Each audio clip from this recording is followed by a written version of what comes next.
What's up, guys? Welcome back to OverTakes. This is Misfit. Today, we're going to be talking Week 2 in the Overwatch League. We'll be doing a couple of match previews today. We'll go over some of the meta things that have happened in the first week, see if they translate to Week 2. We're going to talk some teams. We're going to do a whole bunch of stuff and get you guys ready and start this discussion for Week 2 in the Overwatch League after a very chaotic Week 1. Before we dive in, though, I'd like to thank everybody for joining me. If you have been with me for 1 day or for 5 years, thank you very much. All your support has been greatly appreciated. If you're new, thanks a lot for stopping by.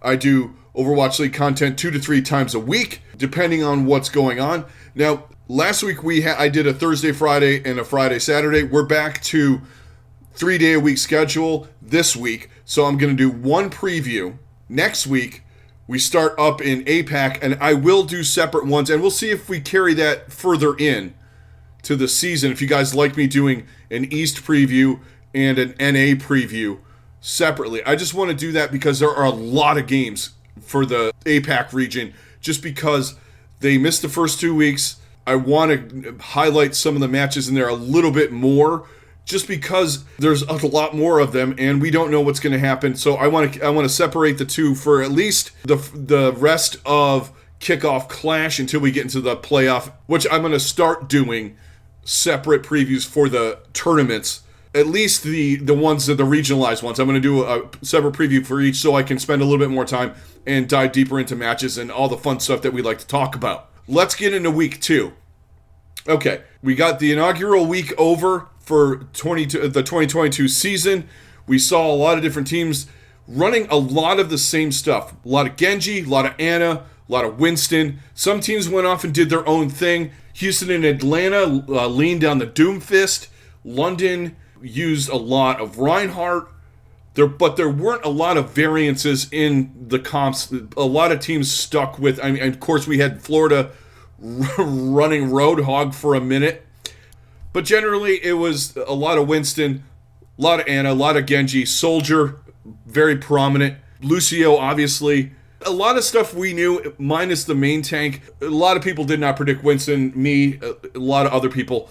We discussed that in the recap. Just some numbers of percentages, just to throw it out there. Week 1 pick rates, Winston was at 49%, and Doomfist was next at 21%. And most of the Doomfist play really was Atlanta and Houston, who pretty much ran it exclusively. So that's where we lie with the tanks. We did see some Sigma and some Diva and some Zarya. Not too much on the last three. Reinhardt was mostly London doing their thing with Reinhardt, and a lot of teams were running. Florida ran some Reinhardt too. A couple of teams dove into the Reinhardt. But as I said last week, I saw on the Overwatch League site, Ana, I said, is the most powerful character. And there are a lot of guys in the mix doing well on Ana. And I just wanted to highlight for a second, I just found it really interesting that some of the players that, you kind of didn't necessarily expect to be as good are playing really well. Sir Majed for the Mayhem is doing really well. His sleep dart rates are really high per 10 minutes. He had some of the highest he did have the highest final blows. He was up there in the healing area. So there are a lot of guys, and his biotic grenades were on point. Some of the guys that you didn't necessarily look at or expect were there. Some of the guys you did, like Twilight. Twilight had a 47% success rate with his sleep darts. That's nuts, man. I'm sorry. I know the dude's cracked. That's just the amount of team fights that they won, and a lot of that was against Houston. The amount of punishment that they gave out to Dante with sleep darts and the bio needs and all that stuff. It was all Twilight doing the dirty work, but yeah, he's right there. Shu, of course, was great. Another guy that we kind of forgot about in the mix, Myeongbong looked pretty good in certain aspects. Obviously, he did a lot more healing than some of the other guys because, they were on their back feet a lot. But Shu, Khan also looked really good. A lot of these guys are stepping up. Obviously, Iris, Ultraviolet also looked good on the Reign. rookie coming in, looking fantastic. Finn, same thing. You could make the argument for Finn that they had a little bit lesser of a opponents than perhaps some of the other teams did, but it is what it is. So I think the meta fleshing out this week, we're going to see what happens, especially with teams, maybe not Atlanta, because they have flexibility with Hawk and Gator a lot more. I'm a little worried about Houston. I said it last week too. Houston with Dante. Are they going to continue to run this, or is it run its course? The Dante Doomfist, the Daunt Fist, whatever you want to call it. Doomtay. I don't know which one I like better. Anyway, are we going to continue to see that from Houston? Hard to say, because if Ana has so much value without shields and barriers, same thing with Genji. You're getting a lot of play from these heroes. Soldier as well. There are the three other heroes in this that really can make Doomfist's day a nightmare. I mean, you could throw Sombra in there, but we haven't seen much Sombra play. In quick play on the beta, she's pretty powerful, but has to be something in the mix here where she's not getting much play, at least in the NA side. We haven't seen the East yet. They love the Sombra. We'll probably see some when we get to the matches over in APAC. But I'm a Sombra fan, so I've been playing her a lot. Varying degrees of success, I think that's really what it boils down to, though. Some matches you have fantastic matches, other matches you just don't. And I think they want consistency. That's why you see Soldier, Genji. Those guys can go uninhibited, untouched at certain points, especially on their ults, where you don't have the barriers, you don't have a lot of the mitigating CC and all that stuff that we used to have in Overwatch 1, where Soldier can get that tack visor off and just rip people to shreds. Genji can get the blade off. You just have to worry about Ana, potentially a tank here or there. Maybe if you're good on Winston, you could juggle the Genji away. Hard to say. No one's using Orisa really, so the spear thing isn't going to work. And if you can spear a Genji that's ulting, you're a god. I'm just throwing that out there. But I'm loving where this is going. To me, this is like taking us back to Overwatch at the get-go on the professional level. I loved a lot of I'm a fan of the way Atlanta's running the Doomfist dive, and the Outlaws to an extent too, because it reminds me a lot of the early days where we had some Tracer Genji stuff. Usually with Diva Winston, but Doomfist kind of can do some of the stuff that both of them do together, if that makes any sense. But he's also more counterable than some of the other things that we've talked about. Yeah, that's where I'm loving where the meta's going. Let's talk about a couple of teams diving into week 2 here that have either something to prove or continue or improve on what they did in week 1. So let's talk about 2 teams that are on my radar to watch, at least in 2 of their matches that they have, are San Francisco and the Gladiators.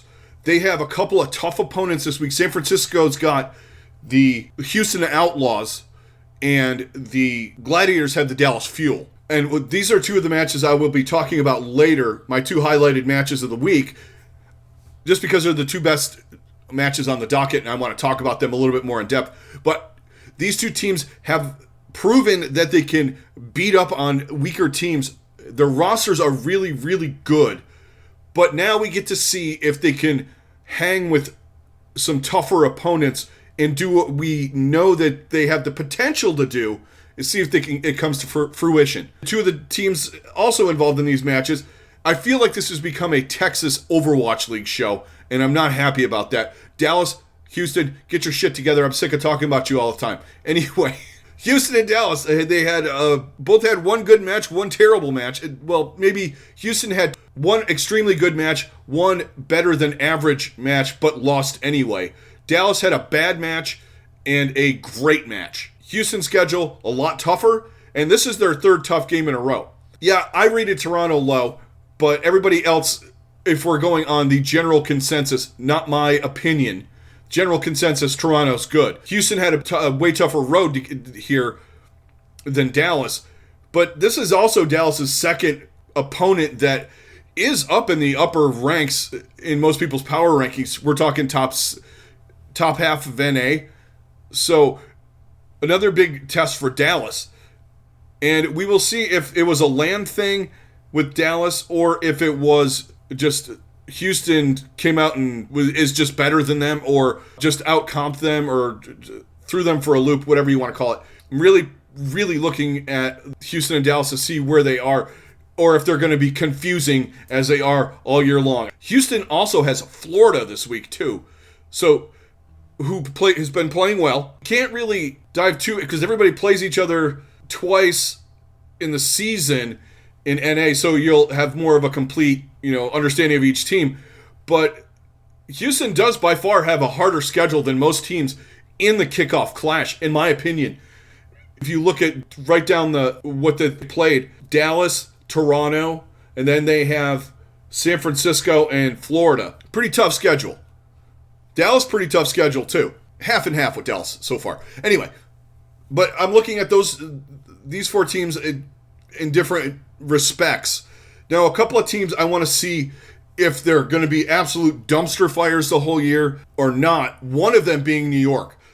New York, I had them fairly low in my power rankings, but they played terrible. It felt like they had no grasp on the meta, and I don't know if it's kooky at this point, because it felt like at points with the Mayhem, they were lost in the sauce too when it came to meta picks. But of course, Mayhem's doing that still a little bit now with Roadhog.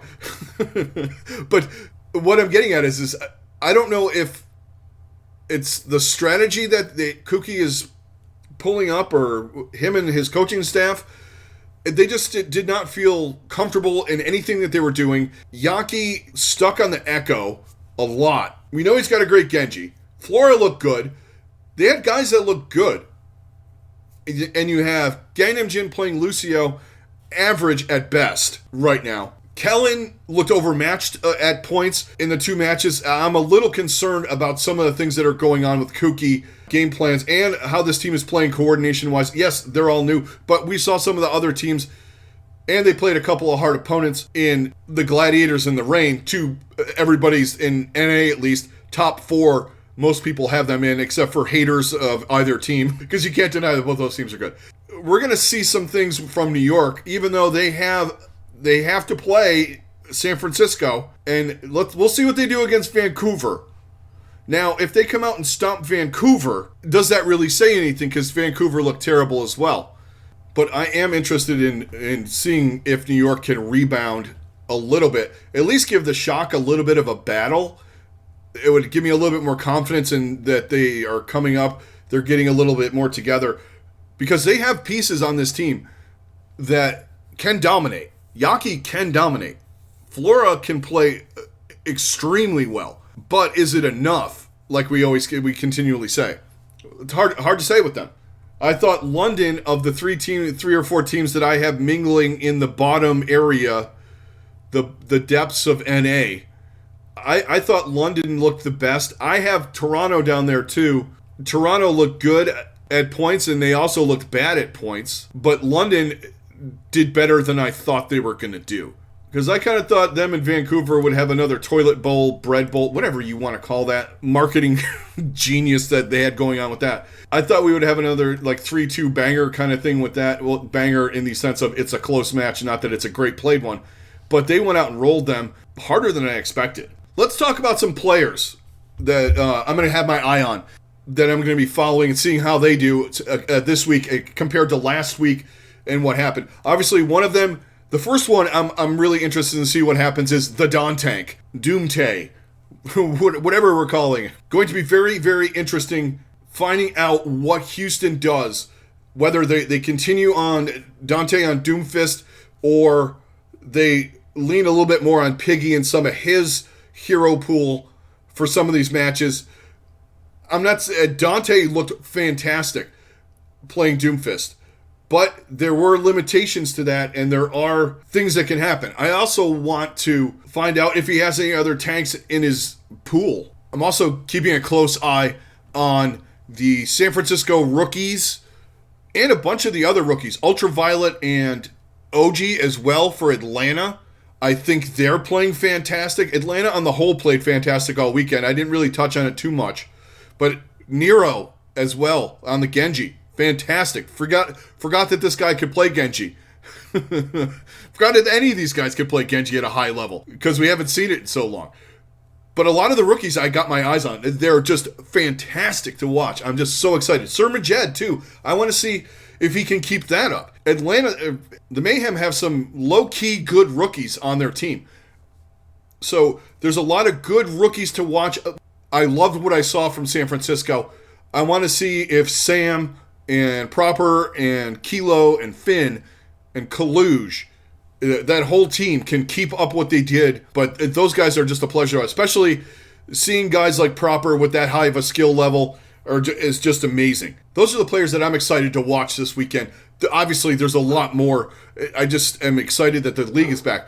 But that's kind of my overview-ish thing. Let's talk matches now. We'll go over the schedule really quick, and then we're going to spend a couple of minutes on my two feature matches, which is San Francisco and Houston, Dallas, and the Gladiators. So, schedule, real quick here. We'll just run right down it. Starting Friday, 3 p.m. Eastern Standard Time, we have Florida taking on Vancouver, followed by San Francisco taking on Houston, and then Friday, the day ends with the Atlanta Reign taking on the Washington Justice.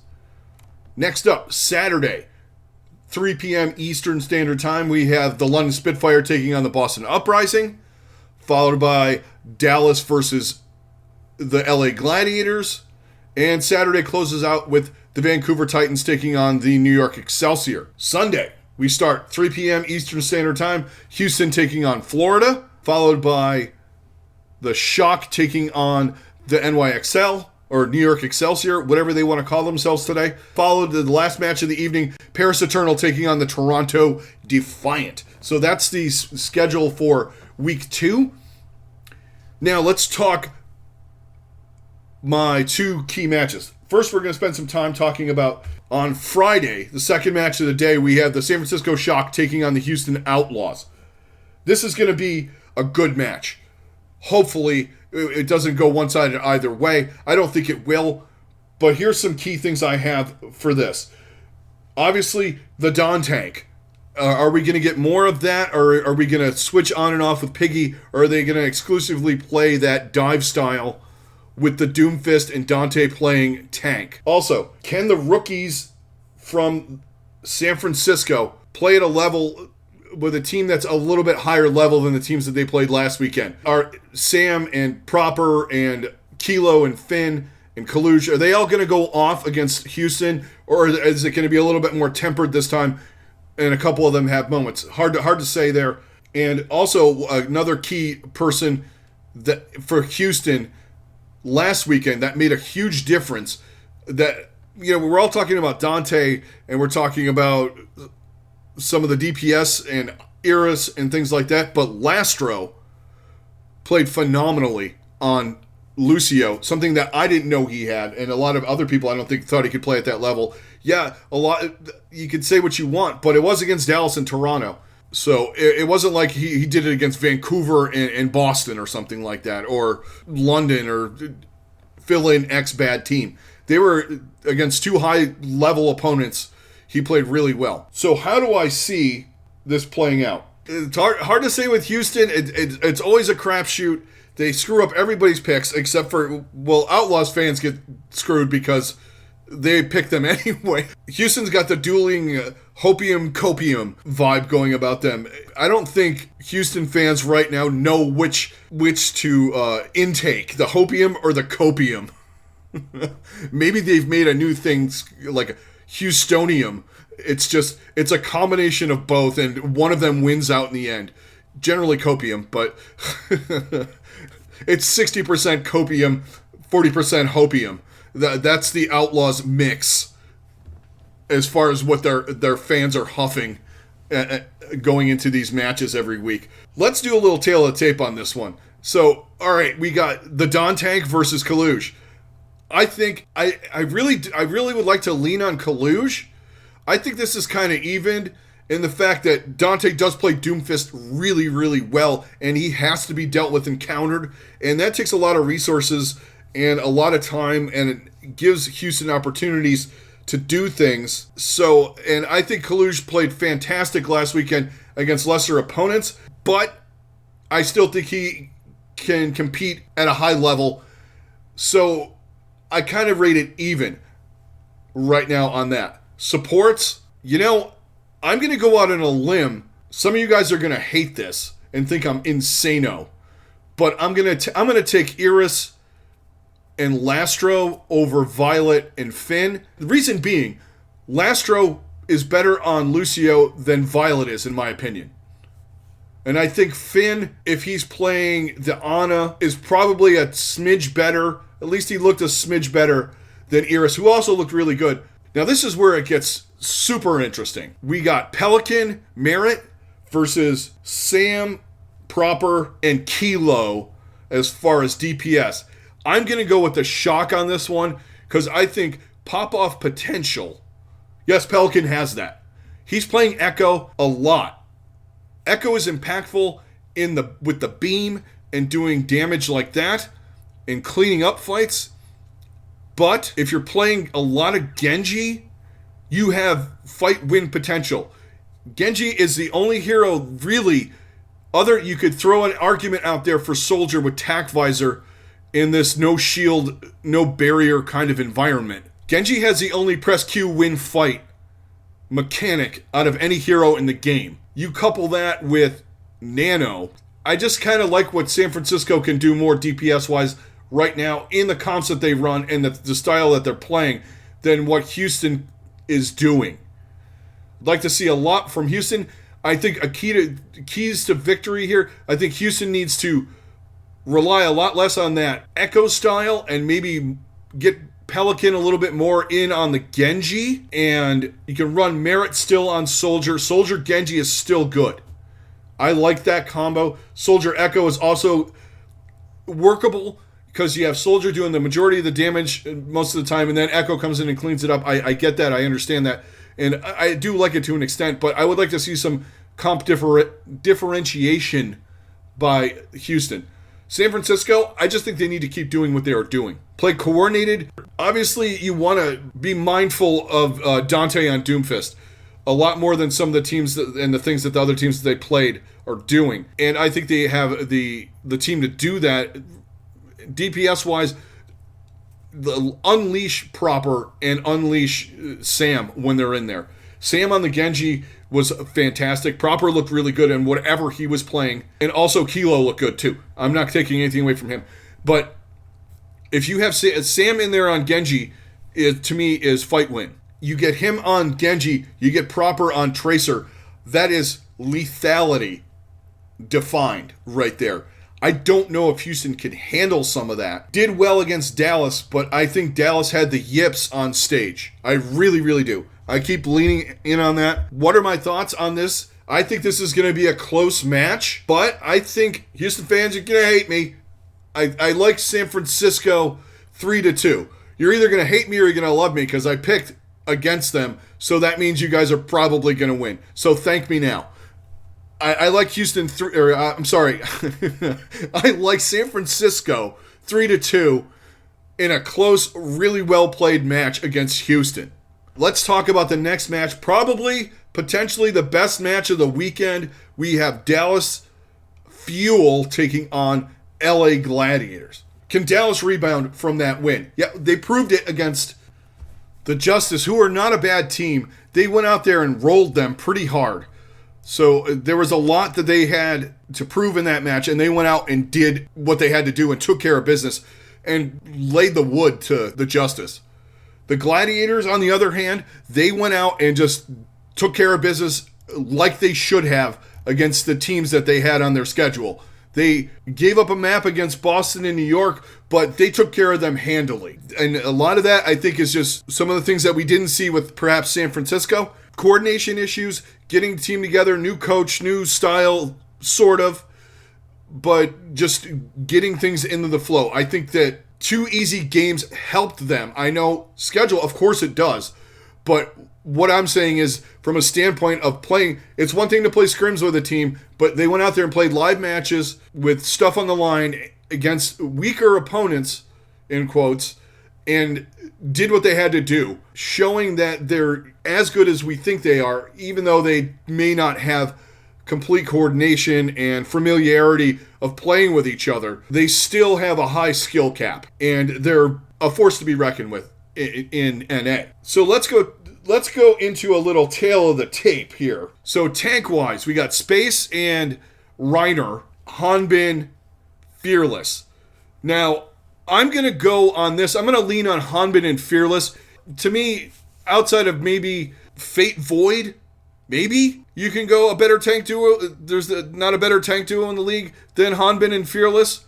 Obviously, we're, rotation-wise, not on the field at the same time anymore. But I do think Reiner and Space are very, very good. But I just think Fearless and Hanbin are that much better. Right now, as we speak today, May 10th, 2022, I go with Hanbin and Fearless above Reiner Space. Close, potentially could be on the same level as Hanbin Fearless, but right now I gotta lean on Dallas's tank line.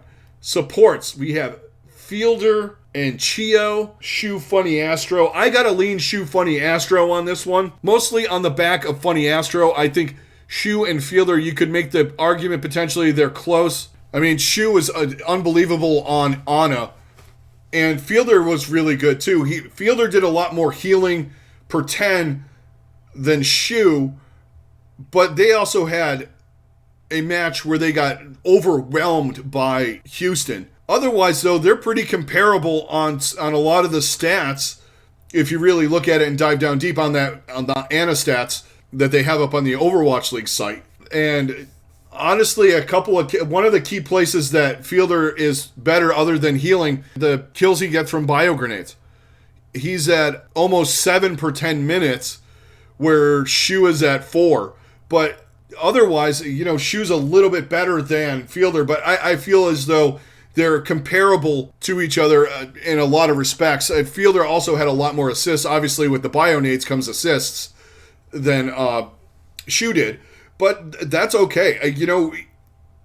I think Shu had two easier opponents. The whole stuff we've been going over and over. I lean on, just because Funny Astro is a fantastic Lucio, and I just think he's better than Chio right now. So one tick over to the Gladiators on the supports. DPS, Kevster, Ons, Patapan, really good. And then you have Dallas with their quad of DPS, where you have Garillo, Sparkle, Doha, and Edison. We saw a lot of Sparkle Edison, which is understandable because we have a lot of Soldier 76 in there. I'm going to lean, I'm going to call this even right now, because I thought Patapan looked really good. I thought Sparkle and Doha had their... I'm going to keep doing that. I thought Sparkle and Edison had their moments, and and Ons had moments. They all made a lot of good plays, and they also had a lot of plays where they got shut down on both sides. So Gladiators a lot less. I call this even. So let's talk about my thoughts on what's going to happen here. Depending on map pool and how we're working that, I'm gonna lean on the Gladiators in this. It wouldn't surprise me if Dallas wins by any stretch of the imagination. I think that Dallas has the full potential to beat them.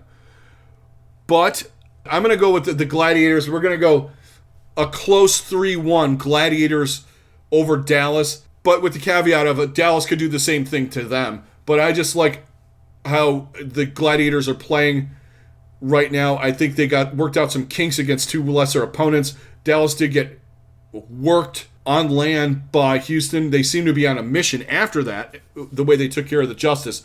I think it's going to be close, though. I like the Gladiators 3-1. Okay, so we're winding this one down. Let's do my picks for Week 2. Now, I'm going right off of my pick'ems. I lost 2 last week. Both Houston matches killed me.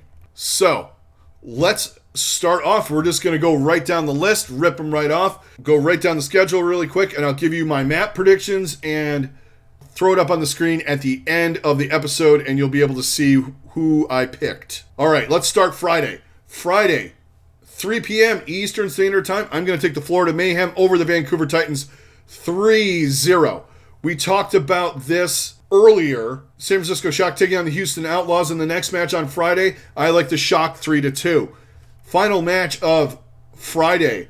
I have the Atlanta Reign beating the Washington Justice 3-1. Moving on to Saturday, Boston and the London Spitfire. I like the Uprising 3-2 in a close one, not necessarily a good one. Next match up, we have the last match we just talked about, Gladiators taking on the Fuel. I like the Gladiators 3-1 in a close 3-1 match. Final match on Saturday. New York Excelsior taking on the Vancouver Titans. I like the Excelsior 3-1. Moving on to Sunday. First match of Sunday, 3 p.m. Eastern Standard Time. I like the Houston Outlaws 3-2 over the Florida Mayhem. I just think they have a little bit more than the Mayhem do. Next match, San Francisco Shock taking on the New York Excelsior. I like the Shock 3-0. Final match of Week 2 in the Overwatch League. Toronto Defiant versus the Paris Eternal. I like Toronto 3-1 in a close match against Paris. Okay, so that does my picks for the week and this episode, guys. I really have a lot of fun talking about these matches and stuff with you guys. Week 2 is going to be a blast, and hopefully it's as chaotic and crazy as Week 1 was. And we get a lot of good action. Maybe a lot close, some more close games would be nice, but all in all, I think we're in for a treat this weekend. Guys, thank you very much for tuning in. Thanks for all of your support. If you've been here for 1 day or 5 years since I started this whole thing, thanks very much for your support. If you're new, you made it all the way to the end of the video, thank you very much. If you could hit a like, hit a subscribe, that would be fantastic. It helps me out in the YouTube algorithms, gets me up there, and we get more people in to talk about Overwatch League. And the more people, the better. The more opinions and stuff we get, it just makes it more fun. That would help me out quite a bit. This is Misfit. I'm out. Everybody stay safe, have a good rest of your day, and I will talk to you on the next one.